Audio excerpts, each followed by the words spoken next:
अपने बच्चों को हम शिक्षा दिलाते हैं कि वो अच्छे संस्कारों का अर्जन करें। अच्छे संस्कारों का आशय लोग लेते हैं कि वो अपनी रोजी रोटी, आवास, विकास की समस्याओं को हल कर ले। ईश्वर की ओर किसी का ध्यान ही नहीं है। किसी किसी के पास इतना कुछ है कि प्रभु को पुकारने की आवश्यकता ही नहीं समझता। किंतु ये सब कुछ पार्थिव ही तो है। न चाहते हुए भी सारा वैभव यहीं छोड़ जाना पड़ता है। ऐसी स्थिति में ईश्वर की पहचान ही एकमात्र संबल है, जिसे प्रदान कर रहा है यथार्थ गीता का ये कैसेट प्रसारण।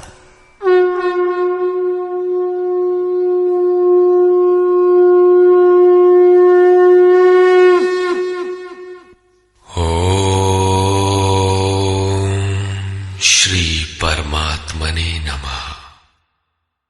यथार्थ गीता श्रीमद् भगवद गीता अथ 10वां। गत अध्याय में योगेश्वर श्री कृष्ण ने गुप्त राजविद्या का चित्रण किया, जो निश्चय ही कल्याण करती है। 10वें अध्याय में उनका कथन है कि महाबाहु अर्जुन, मेरे परम रहस्य युक्त वचन को फिर भी सुन। यहां उसी को दूसरी बार कहने की आवश्यकता क्या है? वस्तुतः साधक को पूर्ति पर्यंत खतरा है। ज्यों ज्यों वो स्वरूप में ढलता जाता है, प्रकृति के आवरण सूक्ष्म होते जाते हैं, नए नए दृश्य आते हैं। उसकी जानकारी महापुरुष ही देते रहते हैं, वो नहीं जानता। यदि वे मार्गदर्शन करना बंद कर दे तो साधक स्वरूप की उपलब्धि से वंचित रहेगा। जब तक वो स्वरूप से दूर है, तब तक सिद्ध है कि प्रकृति का कोई ना कोई आवरण बना है। फिसलने लड़खड़ाने की संभावना बनी रहती है। अर्जुन शरणागत शिष्य है। उसने कहा था, शिष्यस्तेहं शाधिमाम त्वाम प्रपन्नम। भगवान, मैं आपका शिष्य हूं, आपकी शरण हूं, मुझे संभालिए। अतः उसके हित की कामना से योगेश्वर श्री कृष्ण पुनः बोले। श्री भगवान उवाच।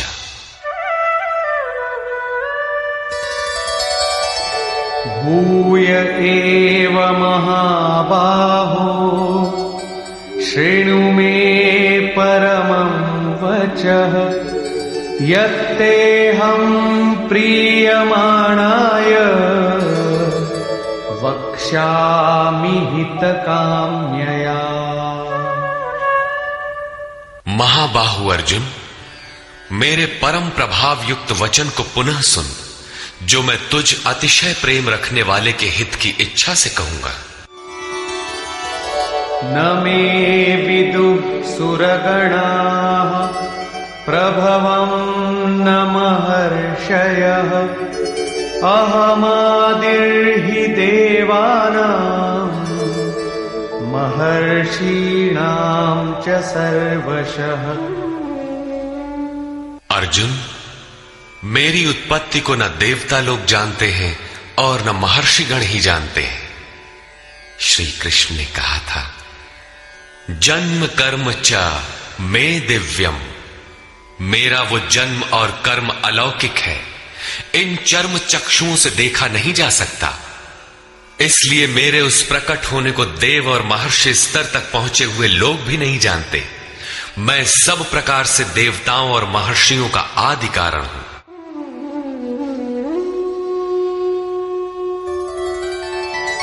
यो मामजमनादिं च वेत्ति लोकमहेश्वरम् असम्मूढः समर्थ्येषु सर्वपापैः प्रमुच्यते। जो मुझ जन्म मृत्यु से रहित, आदि अंत से रहित, सब लोगों के महान ईश्वर को साक्षात्कार सहित विदित कर लेता है, वो पुरुष मरणधर्मा मनुष्यों में ज्ञानवान है, अर्थात अज, अनादि और सर्वलोक महेश्वर को भली प्रकार जानना ही ज्ञान है, और ऐसा जानने वाला संपूर्ण पापों से मुक्त हो जाता है, पुनर्जन्म को प्राप्त नहीं होता। श्री कृष्ण कहते हैं कि ये उपलब्धि भी मेरी ही देन है।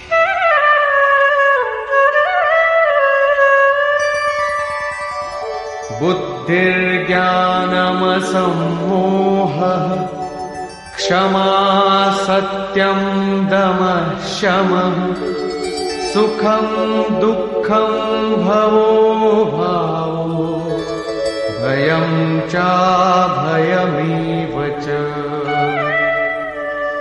अर्जुन, निश्चयात्मिका बुद्धि, साक्षात्कार सहित जानकारी, लक्ष्य में विवेक पूर्वक प्रवृत्ति, क्षमा, शाश्वत सत्य, इंद्रियों का दमन, मन का शमन, अंतःकरण की प्रसन्नता, चिंतन पथ के कष्ट, परमात्मा की जागृति, स्वरूप की प्राप्ति काल में सर्वस्व का विलय, इष्ट के प्रति अनुशासनात्मक भय और प्रकृति से निर्भयता तथा अहिंसा समता तुष्टिः तपोदानं यशो यशः भवन्ति भावा भूतानां मत्त एव पृथग्विधाः। अहिंसा अर्थात अपने आत्मा को अधोगति में न पहुंचाने का आचरण, समता जिसमें विषमता न हो, संतोष मन सहित इंद्रियों को लक्ष्य के अनुरूप तपाना, दान अर्थात सर्वस्व का समर्पण, भगवत पथ में मान अपमान का सहन। इस प्रकार प्राणियों के उपर्युक्त भाव मुझसे ही होते हैं।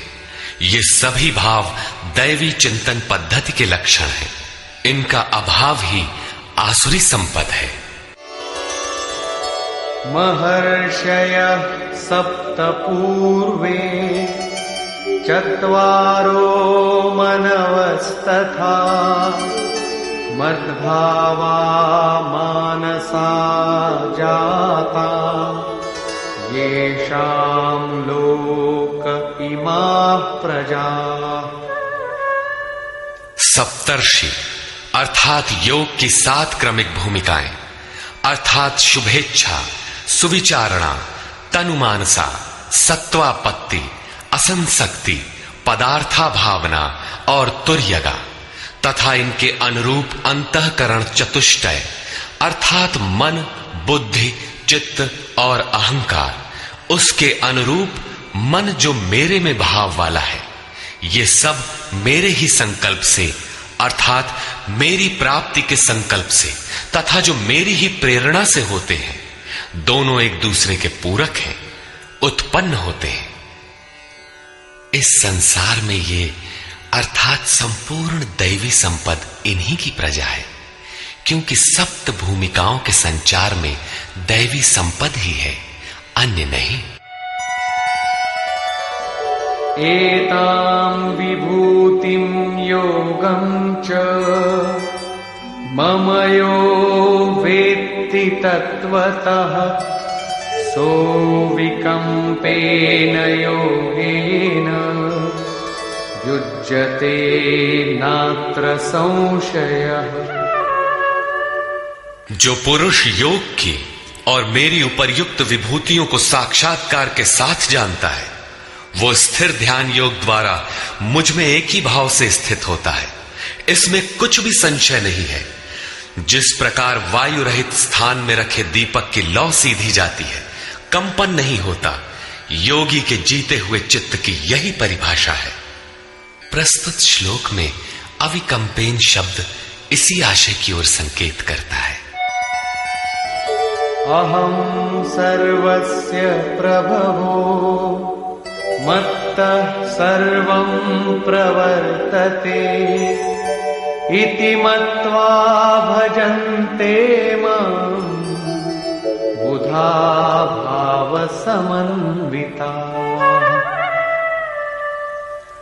मैं संपूर्ण जगत की उत्पत्ति का कारण हूं, मुझसे ही संपूर्ण जगत चेष्टा करता है। इस प्रकार मानकर श्रद्धा और भक्ति से युक्त विवेकी जन मेरा निरंतर भजन करते हैं। तात्पर्य यह है कि योगी द्वारा मेरे अनुरूप जो प्रवृत्ति होती है उसे मैं ही किया करता हूं, वो मेरा ही प्रसाद है। कैसे है, इसे पीछे स्थान स्थान पर बताया जा चुका है। वे निरंतर भजन किस प्रकार करते हैं, इस पर कहते हैं,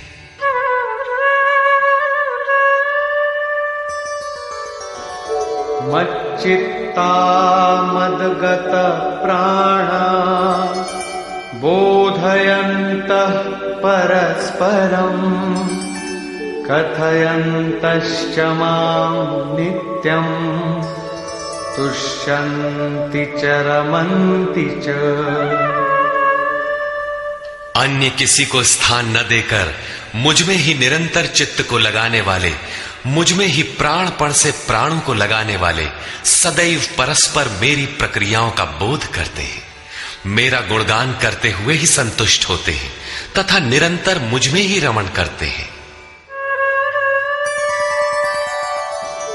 तेषां सततयुक्तानां भजतां प्रीतिपूर्वकम् ददामि बुद्धियोगं तम् येन मामुपयान्ति ते। निरंतर मेरे ध्यान में लगे हुए तथा प्रेम पूर्वक भजने वाले उन भक्तों को मैं वो बुद्धि योग अर्थात योग में प्रवेश वाली बुद्धि देता हूं जिससे वे मुझे प्राप्त होते हैं, अर्थात योग की जागृति ईश्वर की देन है। वो अव्यक्त पुरुष महापुरुष योग में प्रवेश दिलाने वाली बुद्धि कैसे देता है? तेषामेवानुकंपार्थम्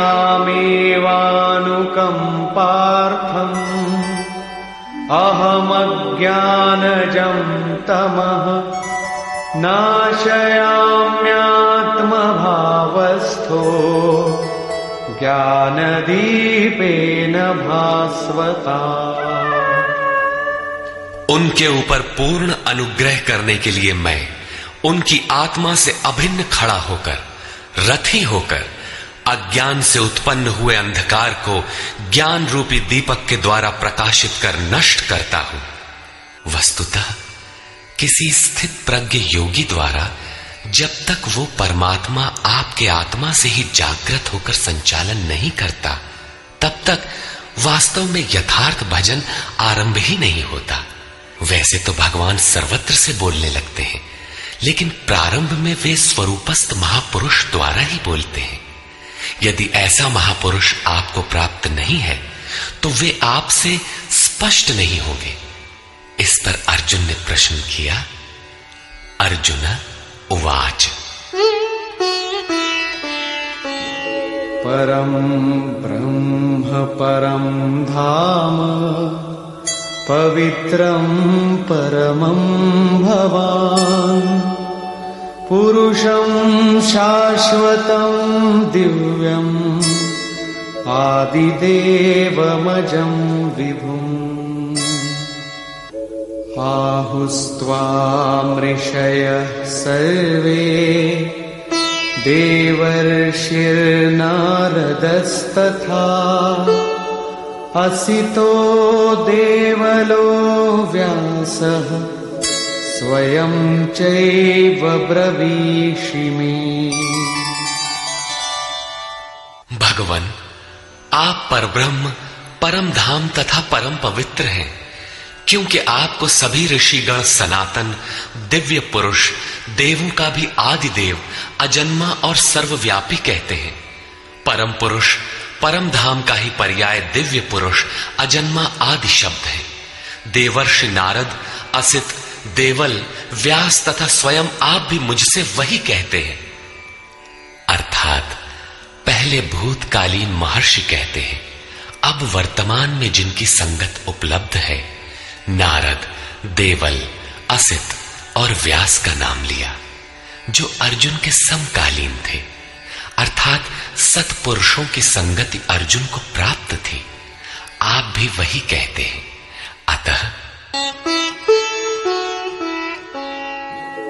सर्वमेतद्ऋतं मन्ये यन्मां वदसि केशव न हि ते भगवन् व्यक्तिं विदुर्देवान् दानवाः। हे केशव, जो कुछ भी आप मेरे लिए कह रहे हैं वो सब मैं सत्य मानता हूं। आपके व्यक्तित्व को न देवता और न दानव ही जानते हैं। स्वयमेवात्मनात्मानं वेत्थत्वं पुरुषोत्तम भूतभावनभूतेश देवदेव जगत्पते। हे भूतों को उत्पन्न करने वाले, हे भूतों के ईश्वर, हे देव देव, हे जगत के स्वामी, हे पुरुषों में उत्तम, स्वयं आप ही अपने को जानते हैं अथवा जिसकी आत्मा में जागृत होकर आप जना देते हैं वो जानता है। वो भी आपके द्वारा आपका जानना हुआ। इसलिए वक्तुमर्हस्य शेषेण दिव्यायात्मविभूतयः याभिर्विभूतिभिर्लोकान् इमांस्त्वं व्याप्य तिष्ठसि। आप ही अपनी उन दिव्य विभूतियों को संपूर्ण रूप से लेश मात्र भी शेष न रखकर कहने में सक्षम है, जिन विभूतियों द्वारा आप इन सब लोगों को व्याप्त करके स्थित हैं। कथं विद्यामहं योगिन् स्वां सदा परिचिन्तयन् केषु केषु च भावेषु चिन्त्योऽसि भगवन्मया। हे योगिन, श्री कृष्ण एक योगी थे। मैं किस प्रकार निरंतर चिंतन करता हुआ आपको जानूं, और हे भगवान, मैं किन किन भावों द्वारा आपका स्मरण करूं। विस्तरेणात्मनो योगं विभूतिं च जनार्दन भूयः कथय तृप्तिर्हि शृण्वतो नास्ति मे मृतम्। हे जनार्दन, अपनी योग शक्ति को और योग की विभूति को फिर भी विस्तार पूर्वक कहिए। संक्षेप में तो इसी अध्याय के आरंभ में कहा ही है, पुनः कहिए, क्योंकि अमृत तत्व को दिखाने वाले इन वचनों को सुनने से मेरी तृप्ति नहीं होती। रामचरित जे सुनत अघाही रस विशेष जाना तिन नाही। जब तक प्रवेश नहीं मिल जाता तब तक उसे अमृत तत्व को जानने की पिपासा बनी रहती है। प्रवेश से पूर्व रास्ते में ही ये सोचकर कोई बैठ गया कि बहुत जान लिया, तो उसने नहीं जाना। सिद्ध है कि उसका मार्ग अवरुद्ध होना चाहता है। इसलिए साधक को पूर्ति पर्यंत इष्ट के निर्देशन को पकड़ते रहना चाहिए और उसे आचरण में ढालना चाहिए। अर्जुन की उक्त जिज्ञासा पर योगेश्वर श्री कृष्ण ने कहा, श्री भगवान वाच,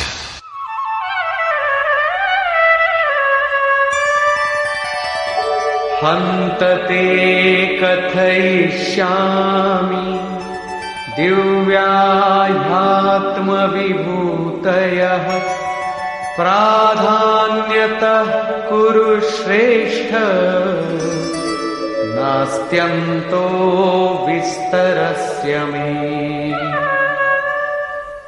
कुरुश्रेष्ठ अर्जुन, अब मैं अपनी दिव्य विभूतियों को, उनमें से प्रमुख विभूतियों को तुझसे कहूंगा, क्योंकि मेरी विभूतियों के विस्तार का अंत नहीं है। अहमात्मा गुणाकेश सर्वभूताशय स्थितः अहमादित्य आदिश्च मध्यं च भूतानामन्त एव च। अर्जुन, मैं सब भूतों के हृदय में स्थित सबका आत्मा हूं तथा संपूर्ण भूतों का आदि, मध्य और अंत भी मैं ही हूं, अर्थात जन्म, मृत्यु और जीवन भी मैं ही हूं। आदित्यानामहं विष्णुः ज्योतिषां रविरंशुमान् मरीचिर्मरुतामस्मि नक्षत्राणामहं शशि। मैं अदिति के 12 पुत्रों में विष्णु और ज्योतियों में प्रकाशमान सूर्य हूं। वायु के भेदों में मैं मरीचि नामक वायु और नक्षत्रों में चंद्रमा हूं। वेदानां सामवेदोऽस्मि देवानामस्मि वासवः इन्द्रियाणां मनश्चास्मि भूतानामस्मि चेतना। वेदों में मैं सामवेद अर्थात पूर्ण समत्व दिलाने वाला गायन हूं। देवों में मैं उनका अधिपति इंद्र हूं और इंद्रियों में मन हूं, क्योंकि मन के निग्रह से ही मैं जाना जाता हूं तथा प्राणियों में मैं उनकी चेतना हूं। रुद्राणां शंकरश्चास्मि वित्तेषो यक्षरक्षसां वसूनां पावकश्चास्मि मेरुः शिखरिणामहम्। 11 रुद्रों में मैं शंकर हूं। शंख धन अर सा शंकर अर्थात शंकाओं से उपराम अवस्था में हूं। यक्ष तथा राक्षसों में मैं धन का स्वामी कुबेर हूं। 8 वसुओं में मैं अग्नि और शिखर वालों में सुमेरु अर्थात शुभों का मेल मैं हूं। वही सर्वोपरि शिखर है, न कि कोई पहाड़ी। वस्तुतः ये सब योग साधना के प्रतीक है, यौगिक शब्द है। पुरोधसांच मुख्यं मां विद्धि पार्थ बृहस्पतिम् सेनानीनामहं स्कन्दः सरसामस्मि सागरः। पुर की रक्षा करने वाले पुरोहितों में बृहस्पति मुझे ही जान, जिससे दैवी संपत्ति का संचार होता है। और हे पार्थ, सेनापतियों में मैं स्वामी कार्तिकेय हूं। कर्म का त्याग ही कार्तिक है, जिससे चराचर का संहार, प्रलय और इष्ट की प्राप्ति होती है। जलाशयों में मैं समुद्र हूं। महर्षीणां भृगुरहं गिरामस्म्येकमक्षरम् यज्ञानां जपयज्ञोऽस्मि स्थावराणां हिमालयः। महर्षियों में मैं भृगु हूं और वाणी में एक अक्षर ओमकार हूं, जो उस ब्रह्म का परिचायक है। सब प्रकार के यज्ञों में मैं जप यज्ञ हूं। यज्ञ परम में प्रवेश दिला देने वाली आराधना की विधि विशेष का चित्रण है। उसका सारांश है स्वरूप का स्मरण और नाम का जप। 2 वाणियों से पार हो जाने पर नाम जब यज्ञ की श्रेणी में आता है तो वाणी से नहीं जपा जाता, न चिंतन से, न कंठ से, बल्कि वो श्वास में जागृत हो जाता है। केवल सुरत को श्वास के पास लगाकर मन से अविरल चलना भर पड़ता है। यज्ञ की श्रेणी वाले नाम का उतार चढ़ाव श्वास पर निर्भर है। ये क्रियात्मक है। स्थिर रहने वालों में हिमालय हूं। शीतल, सम और अचल एकमात्र परमात्मा है। जब प्रलय हुआ तब मनु उसी शिखर में बंध गया। अचल, सम और शांत ब्रह्म का प्रलय नहीं होता, उस ब्रह्म की पकड़ मैं हूं। अश्वत्थः सर्ववृक्षाणां देवर्षीणां च नारदः गन्धर्वाणां चित्ररथः सिद्धानां कपिलो मुनिः। सब वृक्षों में मैं अश्वत्थ हूं। अश्व कल तक भी जिसके रहने की गारंटी नहीं दी जा सकती, ऐसा ऊर्ध्व मूलधः शाखम अश्वत्थ। ऊपर परमात्मा जिसका मूल है, नीचे प्रकृति जिसकी शाखाएं हैं, ऐसा संसार ही एक वृक्ष है जिसे पीपल की संज्ञा दी गई है। सामान्य पीपल का वृक्ष नहीं कि पूजा करने लगे। इसी पर कहते हैं कि वो मैं हूं और देवर्षियों में मैं नारद हूं। नाद रंध्रः स नारद।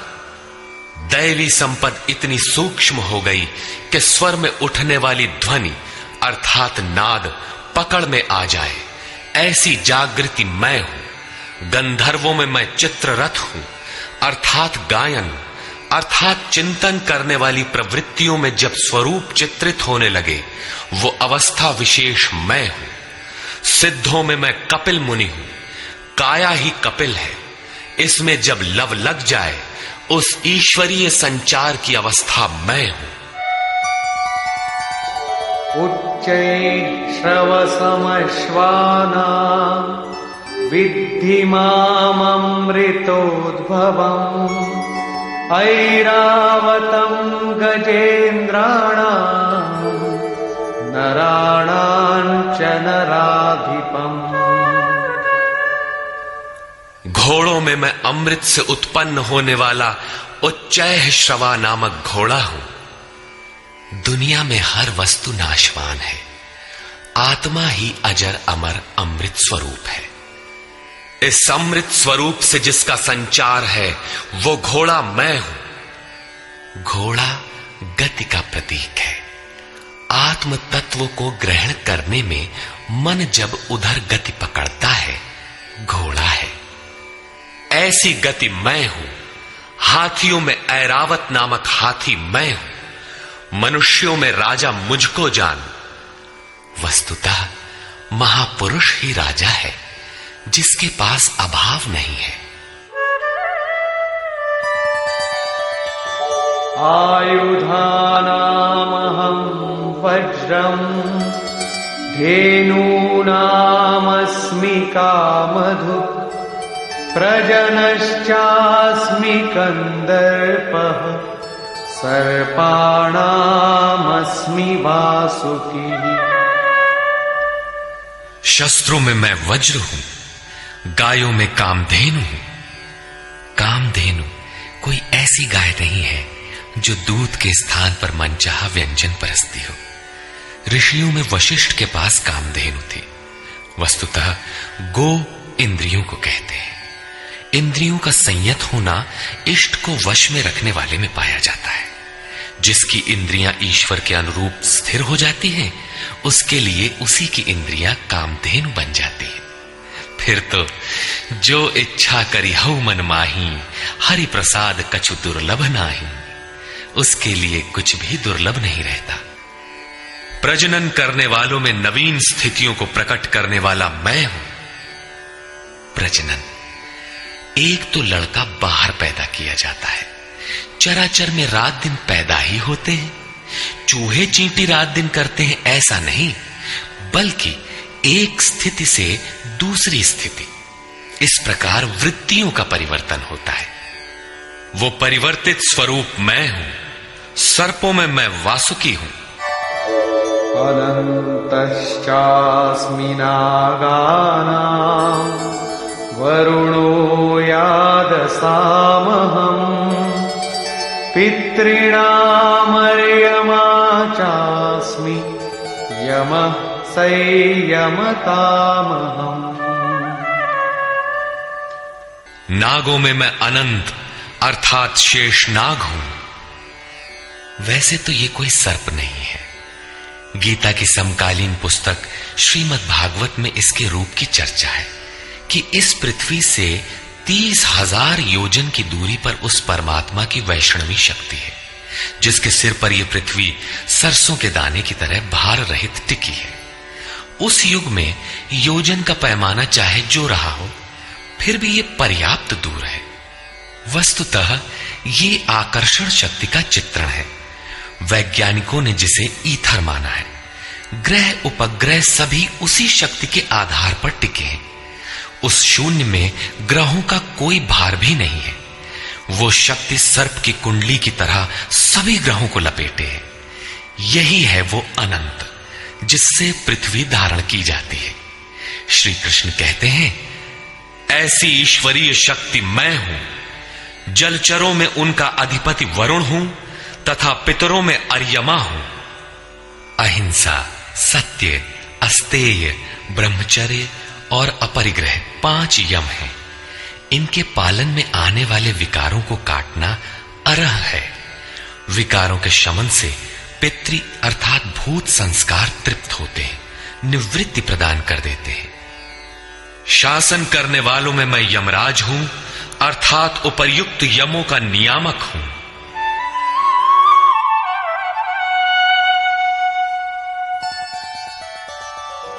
प्रह्लादश्चास्मि दैत्यानां कालः कलयतामहम् मृगाणां च मृगेन्द्रोऽहम् वैनतेयश्च पक्षिणाम्। मैं दैत्यों में प्रहलाद हूं, पर आह्लाद, पर के लिए आह्लाद। प्रेम ही प्रहलाद है। आसुरी संपद में रहते हुए ईश्वर के लिए आकर्षण विकलता आरंभ होती है, जिससे परम प्रभु का दिग्दर्शन होता है। ऐसा प्रेमोल्लास मैं हूं। गिनती करने वालों में मैं समय हूं। 1, 2, 3, 4 ऐसी गिनती या क्षण, घड़ी, दिन, पक्ष, मास इत्यादि नहीं, बल्कि ईश्वर के चिंतन में लगा हुआ समय मैं हूं। यहां तक कि जागत में सुमिरन करे, सोवत में लव लाए। अनवरत चिंतन में समय मैं हूं। पशुओं में मृगराज, योगी भी मृधन ग अर्थात योग रूपी जंगल में गमन करने वाला है। तथा पक्षियों में गरुड़ मैं हूं। ज्ञान ही गरुड़ है।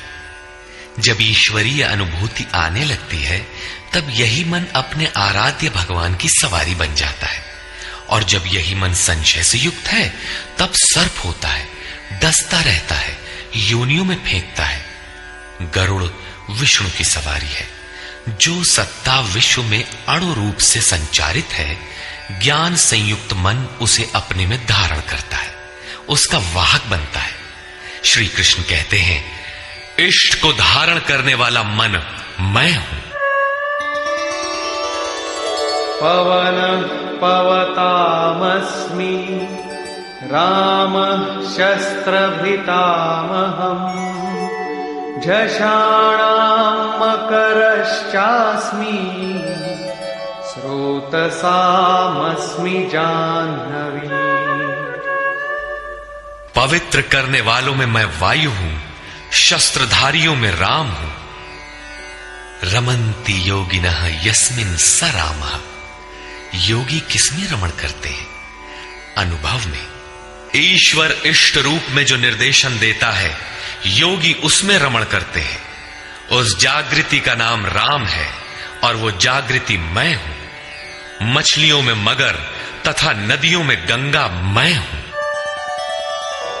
सर्गाणामादिरन्तश्च मध्यं चैवाहमर्जुन अध्यात्मविद्या विद्यानां वादः प्रवदतामहम्।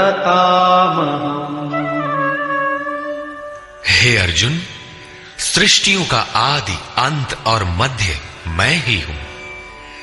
विद्याओं में अध्यात्म विद्या मैं हूं। जो आत्मा का आधिपत्य दिला दे वो विद्या मैं हूं। संसार में अधिकांश प्राणी माया के आधिपत्य में है। राग, द्वेष, काल, कर्म, स्वभाव और गुणों से प्रेरित हैं। इनके आधिपत्य से निकालकर आत्मा के आधिपत्य में ले जाने वाली विद्या मैं हूं, जिसे अध्यात्म विद्या कहते हैं।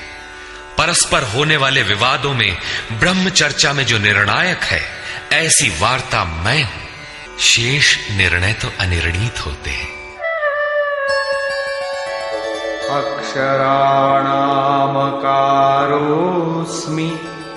द्वन्द्व सामासिकस्य च अहमेवाक्षयः कालो धाताहं विश्वतो मुखः।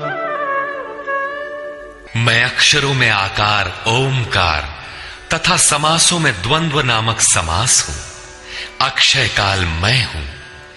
काल सदैव परिवर्तनशील है, किंतु वो समय जो अक्षय अजर अमर परमात्मा में प्रवेश दिलाता है, वो अवस्था मैं हूं। विराट स्वरूप अर्थात सर्वत्र व्याप्त, सबको धारण पोषण करने वाला भी मैं ही हूं। मृत्युः सर्वहरश्चाहम्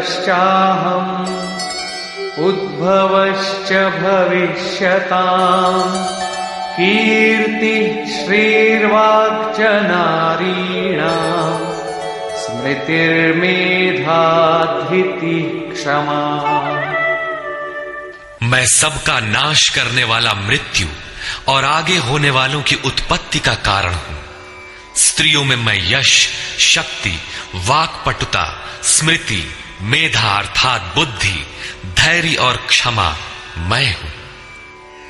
अध्याय 15 में श्लोक 16 के अनुसार पुरुष दो ही प्रकार के होते हैं, क्षर और अक्षर। संपूर्ण भूतादिकों की उत्पत्ति और विनाश वाले ये शरीर क्षर पुरुष हैं। वे नर, मादा, पुरुष अथवा स्त्री कुछ भी कहलाएं, श्री कृष्ण के शब्दों में पुरुष ही है। दूसरा है अक्षर पुरुष, जो कूटस्थ चित्त के स्थिर काल में देखने में आता है। यहां भी बुद्धि इत्यादि स्त्रियों के ही गुण बताए गए। क्या इन सद्गुणों की आवश्यकता पुरुषों के लिए नहीं है? कौन ऐसा पुरुष है जो श्रीमान, कीर्तिवान, वक्ता, स्मरण शक्ति संपन्न, मेधावी, धैर्यवान और क्षमावान नहीं बनना चाहता? बौद्धिक स्तर पर कमजोर लड़कों में इन्हीं गुणों का विकास करने के लिए माता पिता पढ़ाई की अतिरिक्त व्यवस्था करते हैं। यहां कहते हैं कि ये लक्षण केवल स्त्रियों में पाए जाते हैं। अतः आप विचार कर देखें कि स्त्री कौन है। वस्तुतः आपके हृदय की प्रवृत्ति ही नारी है। उसमें इन गुणों का संचार होना चाहिए। इन गुणों को धारण करना स्त्रीलिंग पुल्लिंग सबके लिए उपयोगी है।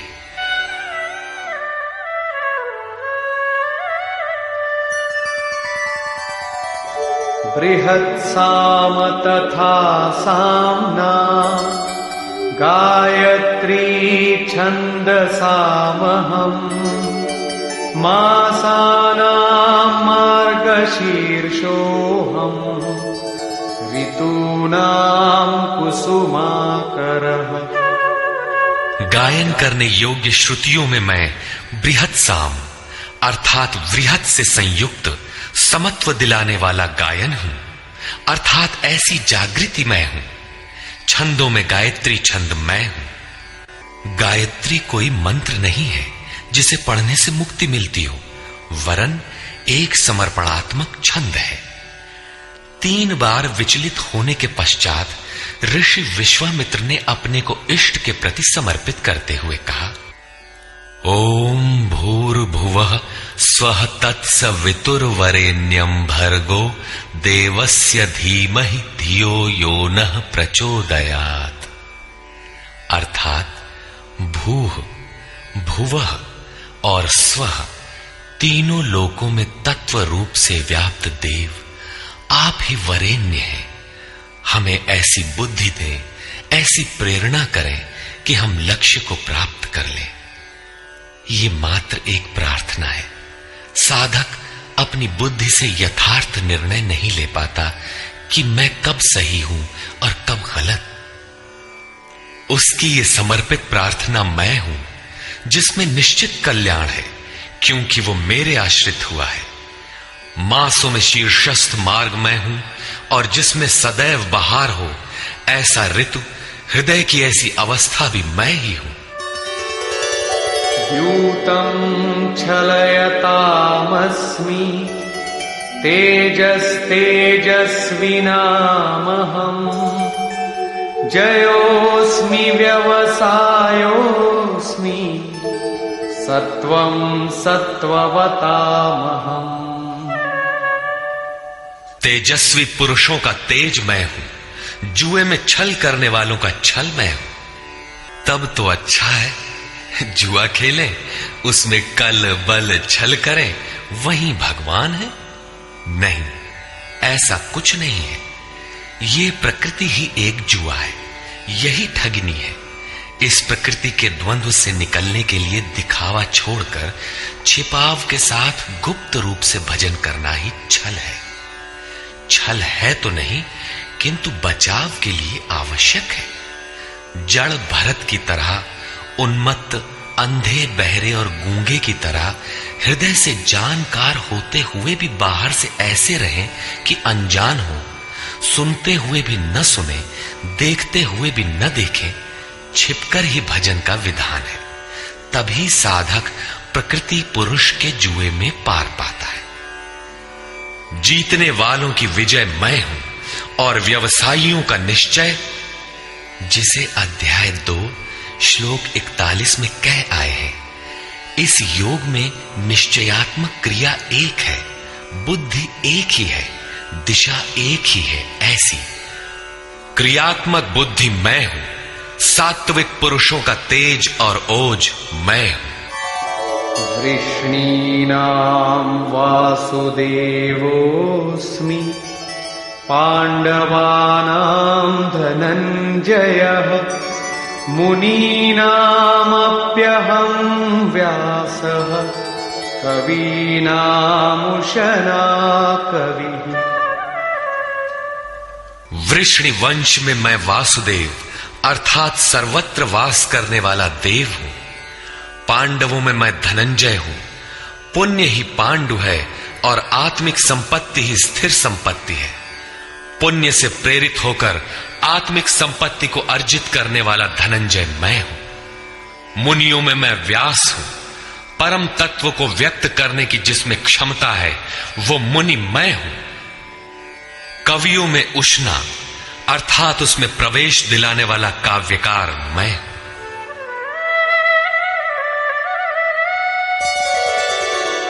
दंडोदमयतामस्मि नीतिरस्मि जिगीषताम् मौनं चैवास्मि गुह्यानां ज्ञानं ज्ञानवतामहम्। दमन करने वालों में दमन की शक्ति मैं हूं। जीतने की इच्छा वालों की मैं नीति हूं। गुप्त रखने योग्य भावों में मौन हूं, और ज्ञानवानों में साक्षात के साथ मिलने वाली जानकारी, पूर्ण ज्ञान मैं हूं। यच्चापि सर्वभूतानां बीजं तदहमर्जुन न तदस्ति विना यत्स्यान् मया भूतं चराचरम्। अर्जुन, सब भूतों की उत्पत्ति का कारण भी मैं ही हूं, क्योंकि चर और अचर ऐसा कोई भी भूत नहीं है जो मुझसे रहित हो। मैं सर्वत्र व्याप्त हूं, सब मेरे ही सकाश से है। नान्तोऽस्ति मम दिव्यानां विभूतीनां परन्तप एष तूद्देशतः प्रोक्तो विभूतेर्विस्तरो मया। परंतप अर्जुन, मेरी दिव्य विभूतियों का अंत नहीं है। अपनी विभूतियों का विस्तार तो मैंने संक्षेप से कहा है, वस्तुतः वे अनंत हैं। इस अध्याय में कुछ ही विभूतियों का स्पष्टीकरण किया गया है, क्योंकि अगले ही अध्याय में अर्जुन इन सबको देखना चाहता है, क्योंकि प्रत्यक्ष दर्शन से ही विभूतियां समझ में आती है। विचारधारा समझने के लिए इसी से थोड़ा अर्थ दिया गया। यद्यद्विभूतिमत्सत्त्वम् श्रीमदूर्जितमेव वा तत्तदेवावगच्छत्वम् मम तेजोंश संभवम्। जो भी ऐश्वर्य युक्त, कांति युक्त और शक्ति युक्त वस्तुएं हैं, उनको तू मेरे तेज के एक अंश मात्र से उत्पन्न हुई जान। अथवा बहुनैतेन किं ज्ञातेन तवार्जुन विष्टभ्याहमिदं कृत्स्नम् एकांशेन स्थितो जगत्।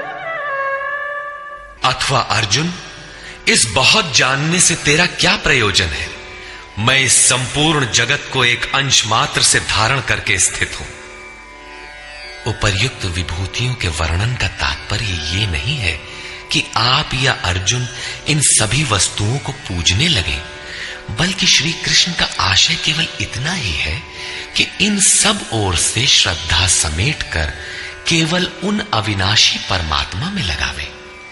इतने से ही उनका कर्तव्य पूर्ण हो जाता है। निष्कर्ष,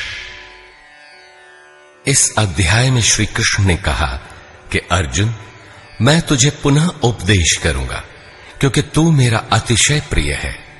पहले कह चुके हैं, फिर भी कहने जा रहे हैं, क्योंकि पूर्ति पर्यंत सद्गुरु से सुनने की आवश्यकता रहती है। मेरी उत्पत्ति को न देवता और न महर्षि गण ही जानते हैं, क्योंकि मैं उनका भी आदि कारण हूं। अव्यक्त स्थिति के पश्चात की सार्वभौम अवस्था को वही जानता है जो हो चुका है। जो मुझ अजन्मा, अनादि और संपूर्ण लोकों के महान ईश्वर को साक्षात्कार सहित जानता है, वही ज्ञानी है।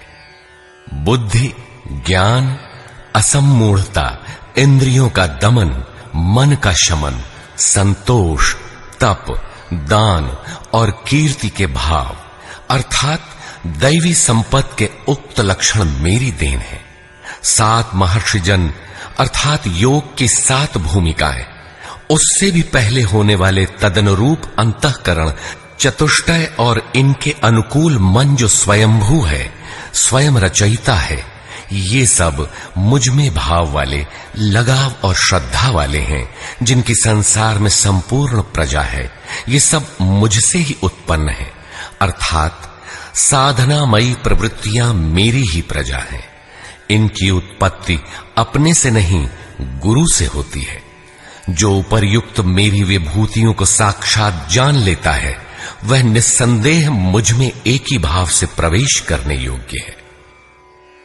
अर्जुन, मैं ही सबकी उत्पत्ति का कारण हूं, ऐसा जो श्रद्धा से जान लेते हैं, वे अनन्य भाव से मेरा चिंतन करते हैं, निरंतर मुझ में मन, बुद्धि और प्राणों से लगने वाले होते हैं, आपस में मेरा गुण चिंतन और मुझ में रमण करते हैं। उन निरंतर मुझसे संयुक्त हुए पुरुषों को मैं योग में प्रवेश करने वाली बुद्धि प्रदान करता हूं। यह भी मेरी ही देन है। किस प्रकार बुद्धि योग देते हैं?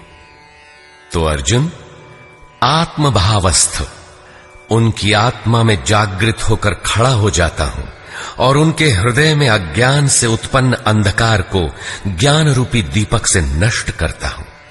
अर्जुन ने प्रश्न किया कि भगवन, आप परम पवित्र, सनातन, दिव्य, अनादि और सर्वत्र व्याप्त हैं, ऐसा महर्षिगण कहते हैं। तथा वर्तमान में देवर्षि नारद, देवल, व्यास और आप भी वही कहते हैं। यह सत्य भी है कि आपको न देवता जानते हैं और न दानव, स्वयं आप जिसे जना दें वही जान पाता है। आप ही अपनी विभूतियों को कहने में समर्थ हैं। अतः जनार्दन, आप अपनी विभूतियों को विस्तार से कहिए। पूर्ति पर्यंत इष्ट से सुनते रहने की उत्कंठा बनी रहनी चाहिए। आगे इष्ट के अंतराल में क्या है, उसे साधक क्या जाने। इस पर योगेश्वर श्री कृष्ण ने एक एक करके अपनी प्रमुख विभूतियों का लक्षण संक्षेप में बताया, जिनमें से कुछ तो योग साधन में प्रवेश करने के साथ मिलने वाली अंतरंग विभूतियों का चित्रण है, और शेष कुछ समाज में रिद्धियों सिद्धियों के साथ पाई जाने वाली विभूतियों पर प्रकाश डाला। और अंत में उन्होंने बल देकर कहा, अर्जुन, बहुत कुछ जानने से तेरा क्या प्रयोजन है। इस संसार में जो कुछ भी तेज और ऐश्वर्य युक्त वस्तुएं हैं, वह सब मेरे तेज के अंश मात्र में स्थित हैं। वस्तुतः मेरी विभूतियां अपार हैं। ऐसा कहते हुए योगेश्वर ने इस अध्याय का पटाक्षेप किया। इस अध्याय में श्री कृष्ण ने अपनी विभूतियों की मात्र बौद्धिक जानकारी दी, जिससे अर्जुन की श्रद्धा सब ओर से सिमटकर एक इष्ट में लग जाए। किंतु बंधुओं, सब कुछ सुन लेने और बाल की खाल निकालकर समझ लेने के बाद भी चलकर उसे जानना शेष ही रहता है। यह क्रियात्मक पथ है। संपूर्ण अध्याय में योगेश्वर की विभूतियों का ही वर्णन है। अतः ओम तत्सदिति श्रीमद्भगवद गीता सूपनिषत्सु ब्रह्म विद्यायाम योग शास्त्रे श्री कृष्णार्जुन संवादे विभूति वर्णन योगो नाम 10वां। इस प्रकार स्वामी अड़गड़ानंद कृत श्रीमद् भगवद गीता के भाष्य यथार्थ गीता का 10वां अध्याय पूर्ण होता है। हरि ओम तत्सत।